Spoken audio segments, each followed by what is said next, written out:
Labdien! Mani sauc Andris Balodis. Šodien viens stāstīšu par tematisko mērķi, jeb par to, kāpēc svarīgi, lai organizācijai būtu viens galvenais mērķis. Mans stāsts būs zēģelētājs stāsts. Kāpēc zēģelētājs stāsts? Tad, kad es kārtoju jahtas tiesības, tad es to darīju zēģelētāju biedrībā vai savienībā viņi saucās. Tad tā kā būtībā, kapteiņi zēģelētāji, man tas vārds zēģelētāji patīk vairāk. Stāsts būs par to, kāda bija mana pieredze mācoties un arī pēc tam praktiski vadot buru laivu jahtu. Faktiski, kurā regatē tie noteikumi ir diezgan vienkārši.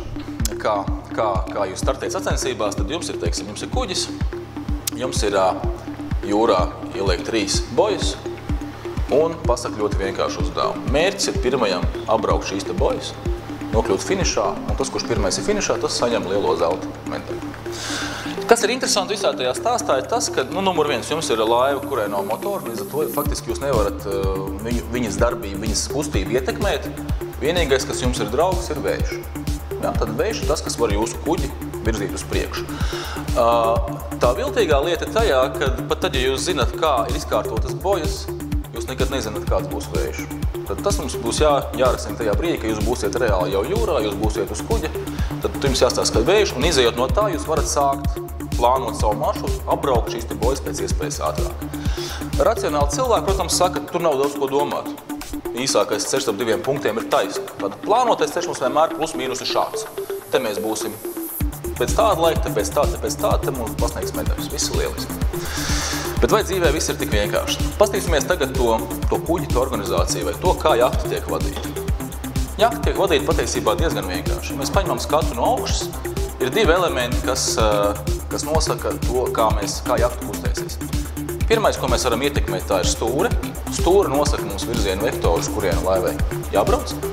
Otra mainīgā lieta, ko mēs varam ietekmēt, mainot, ir bura. Bura, tas ir elements, kurš ķer vēju un kurš attiecīgi piedod kustības vektoru vispār. Tātad, respektīvi, bura mums nosaka vai rada kustību, stūre mums nosaka kustības virzienu. Tagad pastīsimies uz mērķa sasniegšanas ceļu. Tātad, pieņemsim, mums ir taisnā līnija, taisnākais ceļš uz mērķi. Un ir plānotais ceļš uz to. Protams, ka taisnākais ceļš uz mērķi ir taisni. Bet mēs nekad nezinām, kāds būs vējš. Kas notiks ārā, kā mainīsies klientu vajadzības, kā mainīsies piegādātāji, kas notiks ar mūsu ražošanu, kā uzvedīsies konkurenti. Varbūt kādu jaunu nodokli kāds izdomās. Ja? Respektīvi, tad, kad mēs mēģinām šo mērķi sasniegt, tas mūsu reālais ceļš laikā, viņš vienmēr ir drusciņi tā kā mainīgs. Kaut kur pa labi, kaut kur pa kreisi, kaut kur uz augšu, kaut kur uz leju, bet reti, kad tā ir taisna līnija. Pasaule nav perfekta. Līdz ar to tas mūsu uzdevums, ja mēs, teiksim, redzam šo reālo ceļu, mūsu uzdevums kā organizācija vai kā jahtas kapteinim manā gadījumā ir, lai kuģis maksimāli ātri virzītos par šo plānoto ceļu, izejot par to reālo ceļu, izejot no tā, kā pūš vējš. Tad, respektīvi, jābūt saprašanai, kā vējš pūš, un šiem cilvēkiem, kas ir uz kuģi, saskanīgi ir jāvada šī laiva maksimāli pretī mērķa sasniegšanai. Paņemsim situāciju tādu. Ja, piemēram, mums tagad ir 2 cilvēki, kas viens atbild par buru, viens atbild par stūri. Diezgan tipiska situācija arī organizācijā. Pārdošana, iepirkuma, ražošana, pārdošana, marketings, pārdošana nav svarīgi. Stūras vīrs saka, pagaidi, mērķis rekur, tas nozīmē stūrē jābūt šādi, jo taču stūra nosaka kuģi virzību. Ja? Tātad kuģim jākustās šādi. Viņš pagriež stūri šitādu šķērsām un saka, es savu darbu izdarīju, viss ir lieliski. Savukārt, burvīrs saka, pagaidi.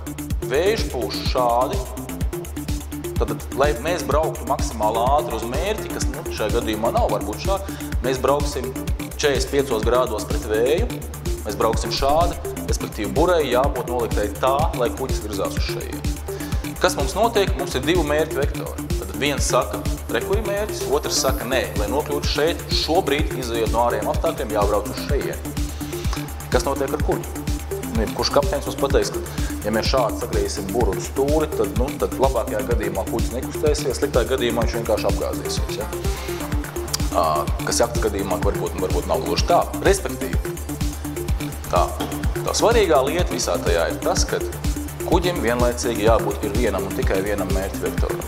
Ja? Bet tīri no ģeometrijas nevar būt situācija, ka vienam vektors tāds, otram ir kaut kur tāds, tad mēs kaut kur vidēji brauksim šādi. Tas labāk gadījumā dreifēsim, tā nav par braukšanu. Ir jābūt tematiskajam mērķim, kas mūs visu laiku ved cauri šim, teiksim, mainīgajiem apstākļiem un mūs par reālo ceļu pēc iespējas ātrāk aizved uz mērķi. Šo piemēru, ko es arī gribu teikt, varbūt kāds no jums domā, kā tagad tā, vai tiešām mums ir tikai viens mērķis, varbūt tie ir lati, varbūt tas ir peļņa, varbūt tā ir tirgus daļa. Katrā gadījumā, protams, ir savādāk. Bet kas ir svarīgi? Ir svarīgi, lai nebūtu šī mērķu dalīšana, lai cilvēki domātu vienā virzienā, lai jebkurā laika mirklī uz šī kuģa būtu pilnīga sapratne, kurā virzienā mēs šobrīd braucam.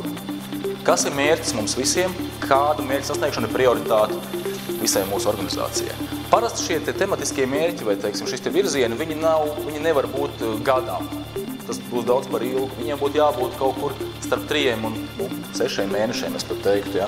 Kaut kas tāds, ko mums kopā ir jāizdara. Vai mums jāievieš jauns produkts, vai mums ir jāpanāk jauni klienti, vai mums jāpanāk, lai viņi atgriežas. Varbūt mums ir jāiet jaunā tirgu. Ir kaut ļoti tematisks, ļoti saprotams mērķis, ko visa organizācija virzās, un beigās viņi var pateikt, jā, mēs uzvarējām. Tas ir veids, kā mēs tiecāmies uz šo te galveno mērķi. Jo, ja mēs tā paskatāmies, arī galvenais mērķis reti, kad drīkst būt nauda. Nauda patiesībā ir vienīgais indikators tam, ka mēs darām lietas pareizi. Mērķim būtu jābūt kaut kam, vai ar klientu saistītam, vai ar produktu saistītam, vai ar kaut kādu pievienoto vērtību, vai ar misiju, vai kaut ko tādu, kas nosaka mums to, kāpēc mēs vispār esam. Ja? Sadalot mērķis pa struktūra vienībām, diemžēl pastāv risks sadalīt ar izpratni par to, ko organizācija nodarbojās. Mums veidojās ļoti lielas tādas sienas organizācijās, kad katrs it kā labi izdara savu darbu, bet tā laiva uz priekšu nebrauc, un labākajā gadījumā dreifē. Un tad šo stāstu mēs varētu nobeigt šādu ilustrāciju, kad, ja mēs esam vienā laivā, un pat maza sūce var nogremdēt lielu kuģi. Tāda pieredze mums šobrīd ir diezgan daudz. Es domāju, mēs pēc gadiem 5 varēsim case studijas universitātēs par to lasīt.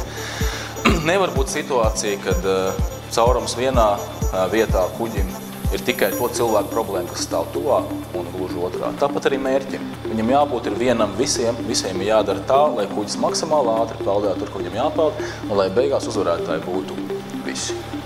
Stāsts par tematisko mērķi. Andris Balodis, jauku dienu!